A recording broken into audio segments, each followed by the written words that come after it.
Sir আসতে পারি? আসুন।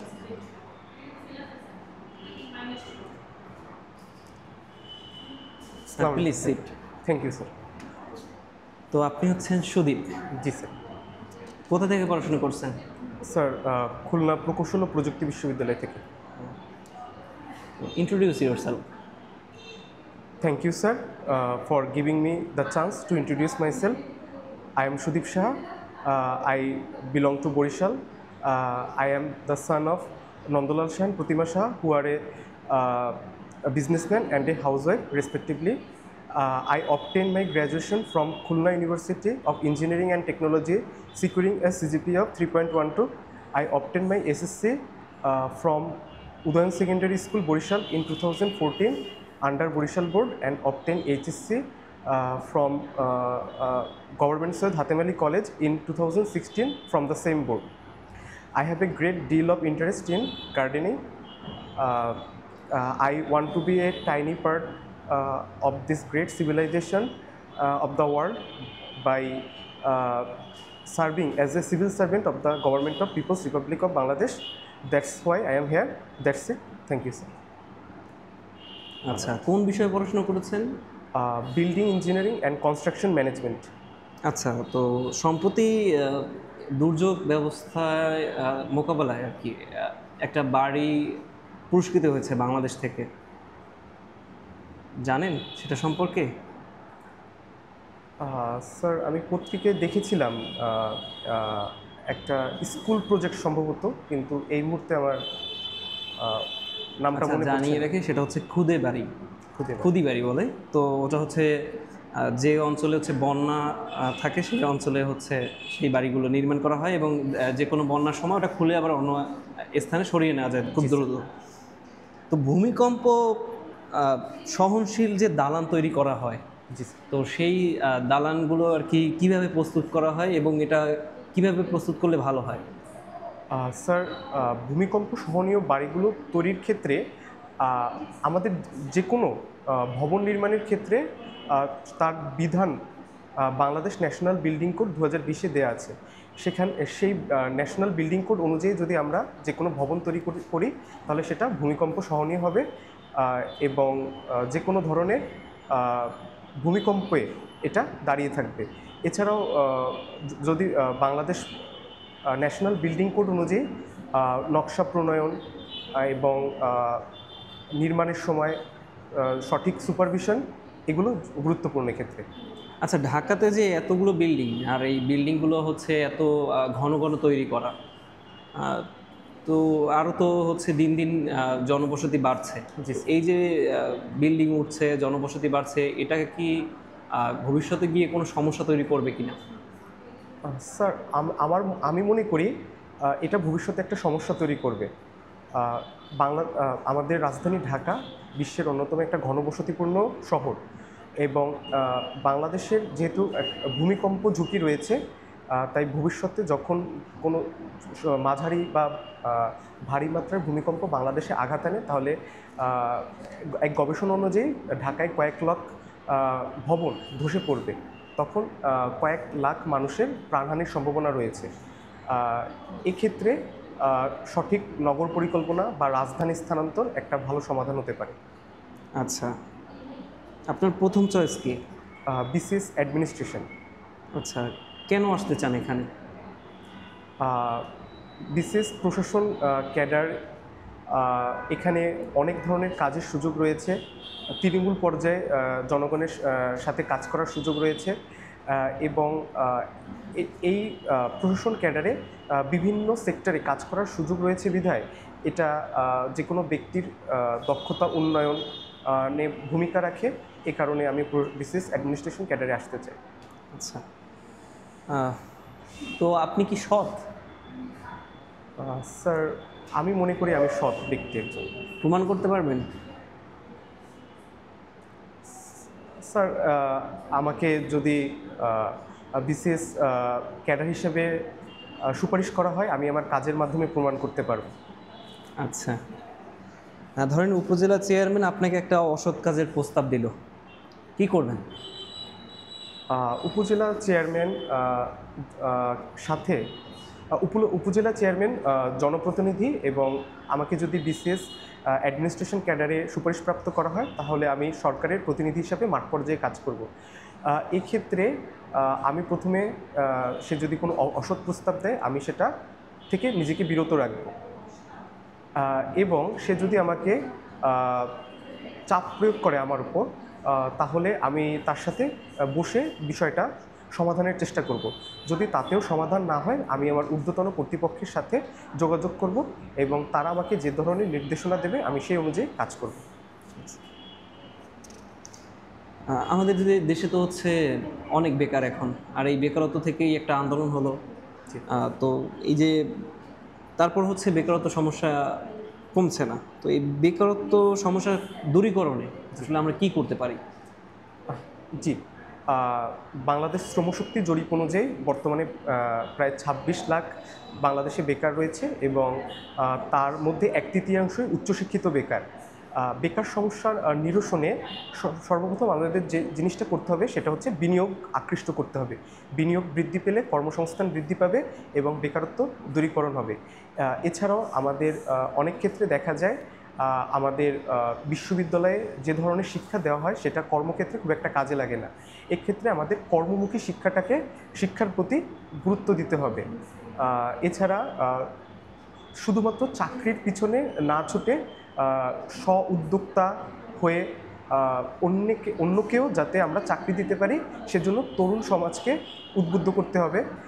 ক্ষুদ্র ঋণের আওতা বাড়ানো যেতে পারে ইত্যাদির মাধ্যমে আমাদের বেকার সমস্যা দূরীকরণ করা সম্ভব। আচ্ছা, বাংলাদেশে আর কি সামরিক দিক থেকে কি অবস্থানে আছে এবং হচ্ছে বাংলাদেশের যে সামরিক যে অবস্থা সেটা ইমপ্রুভমেন্টে আমরা কি করতে পারি? ধন্যবাদ। বর্তমানে বাংলাদেশ সামরিক শক্তির দিক থেকে বিশ্বে প্রথম সারির দিকে না, মাঝামাঝি অবস্থানে রয়েছে, 35তম অবস্থানে রয়েছে গ্লোবাল ফায়ার পাওয়ার ইন্ডেক্স অনুযায়ী। যেহেতু বাংলাদেশের ভৌগোলিক অবস্থান এর কারণে বাংলাদেশ নানামুখী চ্যালেঞ্জের সম্মুখীন। বাংলাদেশের প্রতিবেশী দুই দেশ চীন এবং ভারত সামরিক শক্তিতে অনেক এগিয়ে এবং এই অঞ্চলে পরাশক্তি দেশগুলোর স্বার্থ সংশ্লিষ্ট অনেক বিষয় থাকায় বিভিন্ন দেশ আমাদের দেশে প্রভাব বিস্তার করার চেষ্টা করে। এছাড়াও আমাদের পার্শ্ববর্তী দেশ মায়ানমারে একটা গৃহযুদ্ধ চলছে যেটা আমাদের নিরাপত্তাকে আরও ঝুঁকিপূর্ণ করে তুলছে। এক্ষেত্রে আমাদের সামরিক সক্ষমতা বৃদ্ধি যে কোনো ভবিষ্যৎ ঝুঁকি থেকে আমাদেরকে রক্ষা করতে সহায়ক হবে।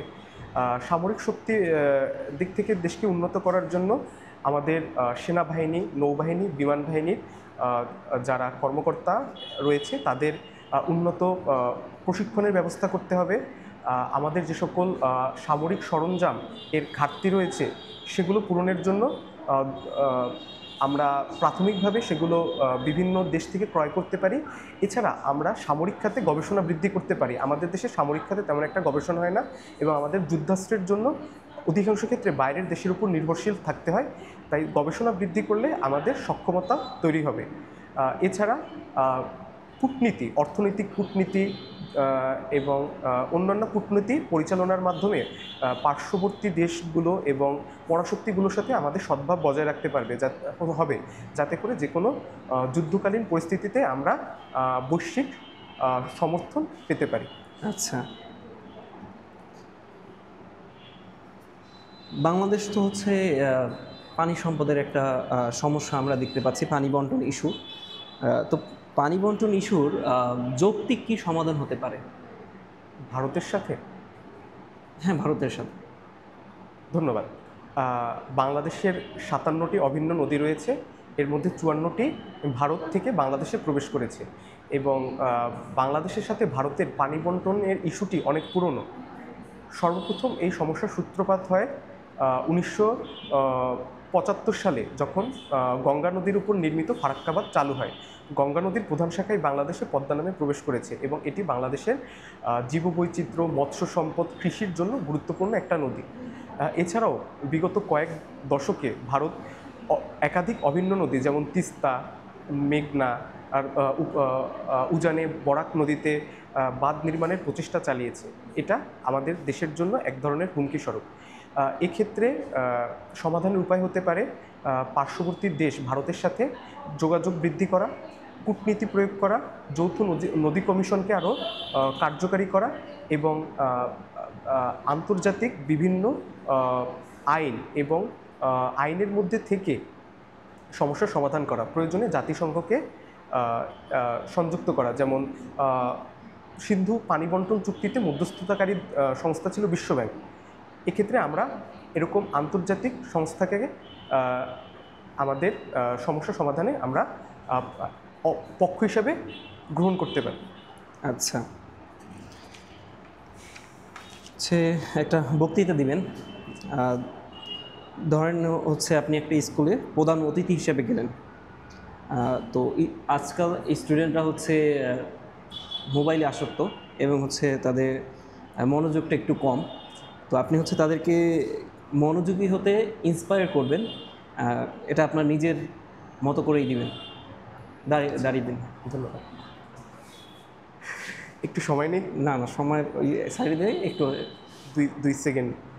আচ্ছা, স্কুলের প্রধান অতিথি, হ্যাঁ প্রধান অতিথি, বার্ষিক ক্রিয়া প্রতিযোগিতা বা এই টাইপের, না? একটু বলে দিলে স্পেসিফিক বললে ভালো হয়। ধন্যবাদ।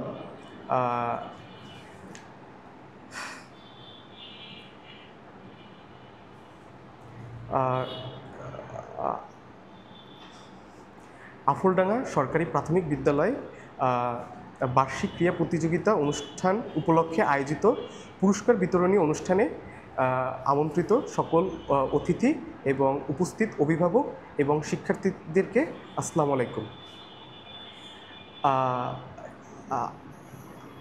শিক্ষার্থীদের প্রতি, যেহেতু এই অনুষ্ঠানটি শিক্ষার্থীদের উপলক্ষে আয়োজন করা হয়েছে, তাই শিক্ষার্থীদেরকে আমি প্রথমেই শুভেচ্ছা জানাতে চাই, তাদের প্রতি আমার আন্তরিক শুভেচ্ছা। এবং যারা এই পুরস্কার বিতরণী প্রতিযোগিতায় পুরস্কার পেয়েছে তাদের প্রতিও আমার শুভেচ্ছা।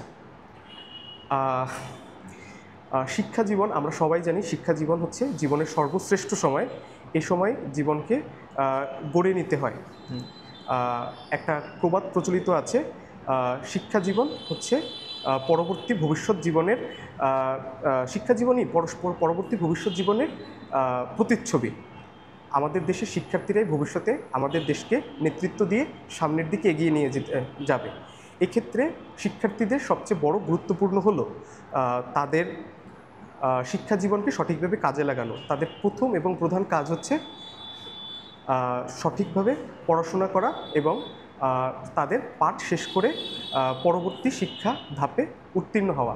কিন্তু দুঃখের বিষয়, বর্তমান যুগে আমাদের দেশের অধিকাংশ শিক্ষার্থী, তারা হোক প্রাথমিক বা মাধ্যমিকের, তাদের দেখা যায় মোবাইলের প্রতি অতিরিক্ত আসক্ত। আমি শিক্ষার্থীদের আহ্বান জানাবো যাতে তারা এই তাদের জীবনের স্বর্ণ গোল্ডেন পিরিয়ডটিকে যাতে অযথা মোবাইল আসক্তিতে নষ্ট না করে তারা পড়াশোনার ক্ষেত্রে কাজে লাগায়। এছাড়াও আমি অভিভাবকদের আহ্বান জানাবো, যেহেতু অভিভাবকরা, শিক্ষার্থীরা অল্প সময় বিদ্যালয়ে থাকে, তারা অধিকাংশ সময় বাড়িতে অভিভাবকদের সাথে থাকে। বাড়িতে যাতে অভিভাবকরা তাদের সন্তানদের প্রতি খেয়াল রাখেন, তাদের সন্তানরা কি করছে বা মোবাইলে তারা কি দেখছে সেটা যেন তারা নজর রাখেন। এছাড়াও শিক্ষকদের প্রতি আমার আহ্বান থাকবে, কোনো শিক্ষার্থী যাতে মোবাইল ফোন স্কুলে না নিয়ে আসতে পারে এবং স্কুল চলাকালীন সময় যাতে মোবাইল ফোন ব্যবহার করতে না পারে, তার দিকে যাতে তারা সতর্ক দৃষ্টি রাখেন। যেহেতু বর্তমান যুগটা তথ্য প্রযুক্তির যুগ এবং মোবাইল ফোন তথ্য প্রযুক্তির একটা আশীর্বাদই বলা যেতে পারে। আমরা মোবাইল ফোন অনেক ভালো কাজে ব্যবহার করতে পারি। আমার অভিভাবক এবং শিক্ষার্থীদের প্রতি আহ্বান থাকবে যাতে তারা মোবাইল ফোন বিভিন্ন শিক্ষামূলক কাজে, নতুন কিছু জানার ক্ষেত্রে ব্যবহার করে, যারা অপ্রয়োজনীয় কন্টেন্ট না দেখে সময় নষ্ট না করে। সবাইকে ধন্যবাদ। আসসালামু আলাইকুম। বস।